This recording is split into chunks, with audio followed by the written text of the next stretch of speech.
Greetings and felicitations, everyone. In this video, we're going to be talking about an important development in Star Trek history, namely the Khitomer Accords. If you're familiar with Star Trek VI, The Undiscovered Country, you may recall that Khitomer was a planet located near the Klingon border where the Federation, the Klingon Empire, and other interested parties met for some peace negotiations. So over the course of this video, we're going to look over some important developments in the history of the Star Trek galaxy, how they relate to the Khitomer Accords, and their relationship with the Treaty of Alliance between the United Federation of Planets and the Klingon Empire.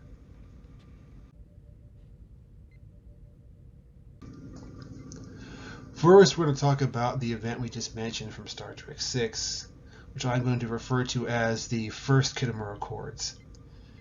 As for why I'm calling it first, we'll get to that a little bit later.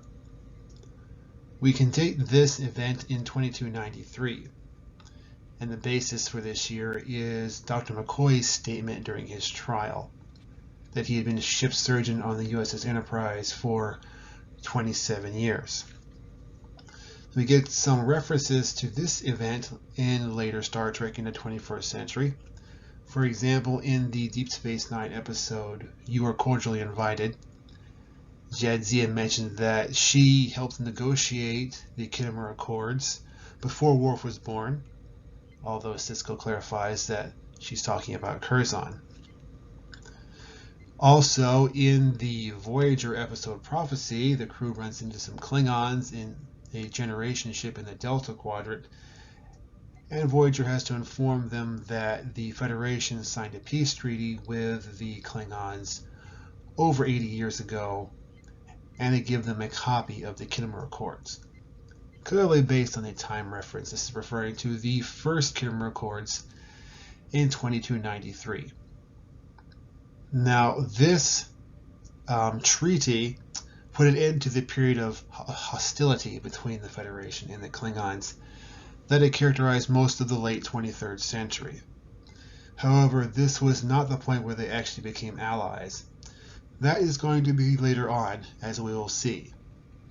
And the next stop on our journey through Star Trek history is a somewhat problematic line from Season 2 of The Next Generation. What happened? Several friends and I were on leave at Farspace Starbase Earhart. That was little more than a galactic outpost in those days. Was this before the Klingons joined the Federation? That's right. This scene is from the episode Samaritan Snare, where Captain Picard is explaining why he has to get his artificial heart repaired. And just to address the elephant in the shuttlecraft, this is obviously a mistake, because as we know, the Klingons did not become members of the Federation, that we see in later Star Trek. But if we want this line to fit in with what we know of the established history of the Klingons and the Federation, we got to come up with some kind of rationalization. And what I'm going to use to explain this is when Wesley says that the Klingons joined the Federation, what that really means is the Klingons became formal allies of the Federation. Now, if we proceed from that assumption, let's see what that tells us about the dating of the alliance. Now, Captain Picard explains how he was a young ensign when this happened. And we see this event later on in TNG in the episode Tapestry, where we get some more details of Picard's encounter with the Nausicaans. Specifically, he states that this was right after he graduated from Starfleet Academy. And we can determine a year from that based on this personnel file for Captain Picard, which was seen in the episode Conundrum. If we look carefully, it says that he graduated from Starfleet Academy in 2327. So presumably the alliance between the Federation and the Klingons was at some point after that, although clearly before the beginning of the Next Generation. Now with that in mind, let's see if we can narrow down the time period any further. The next event we're going to discuss is the attack on Narendra III by the Romulans. This was described in the episode Yesterday's Enterprise, in which the Enterprise C comes 22 years into the future, meaning that the Enterprise C and the attack on the Klingon outpost took place in 2344. History records that the Enterprise C was lost trying to defend the colony, and that the sacrifice of a Federation starship impressed the Klingons and helped them on the way to becoming friends with the Federation. One interesting piece of information is mentioned by Richard Castillo, one of the Enterprise C's officers, where he talks about how the Federation and the Klingons were negotiating a treaty when they left. Now, there's not a whole lot of details given about this treaty, but it is a possibility that this may be a second Khitomer Accords. But we'll get back to that idea in a few minutes. Next, we'll look at another event in the 2340s, once again involving the Romulans. Just 2 years later, the Romulans attacked the Klingon outpost, also located on Khitomer. This is the event when Worf lost most of his family. You see on screen here the records of the USS Intrepid, which was the Federation starship that responded to the distress calls from the Klingon outpost on Khitomer. The confirmation of the year, based on the star date mentioned in the logs, which we can see here, is 23859.7, which matches up to 2346. One thing I would like to draw particular attention to is in the screen on the left. One line mentions that, due to civilian nature of Outpost, Starfleet Command authorized the rescue mission. Now, this next bit's going to be a little bit of speculation, but I hope it makes sense. Based on the wording of that description, I think at this point the Federation and the Klingons were still not official allies. Otherwise, Starfleet Command wouldn't have to grant special authorization for the Intrepid to help the Klingon colony. As we'll see later, that one of the terms of the Treaty of Alliance between the Federation and the Klingons was to help each other in the event of an attack. So, if my speculation is correct, in 2346 we're getting closer to the formalization of the alliance, but we're not quite there yet. Let's see what else we can check to try to narrow this down a little bit further. In the episode Sarek, the Enterprise D picks up the ambassador to transport him to a conference with the Ligarans.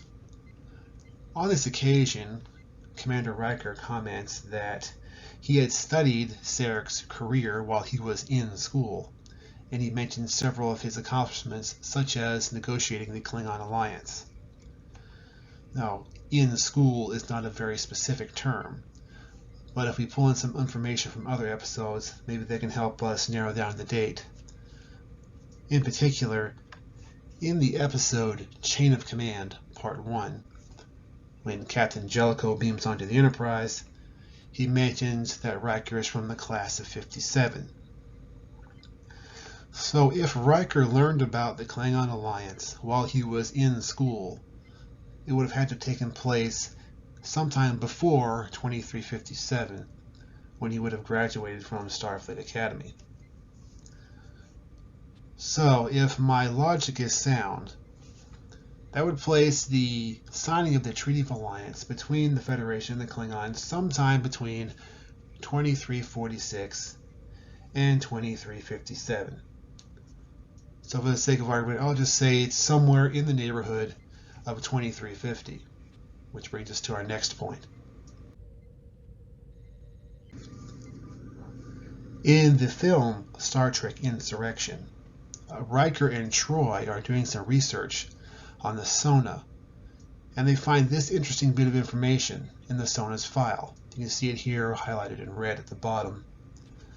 Sona vessels are equipped with isolytic subspace weapons, banned for their unpredictable effects since the second Khitomer Accord. So here we have the on-screen evidence that there was 2 separate treaties made at Khitomer. And with a little bit of connecting the dots, I think we can say that this would correspond to the agreement that I think was signed between the Federation and the Klingons somewhere in the area of 2350. I also tend to think that this second Khitomer Accords corresponds to, or is at least very closely related to, the Treaty of Alliance signed between the Federation and the Klingons. We know that, for example, there are a number of times in Deep Space Nine where the Khitomer Accords and the Alliance are referred to essentially interchangeably.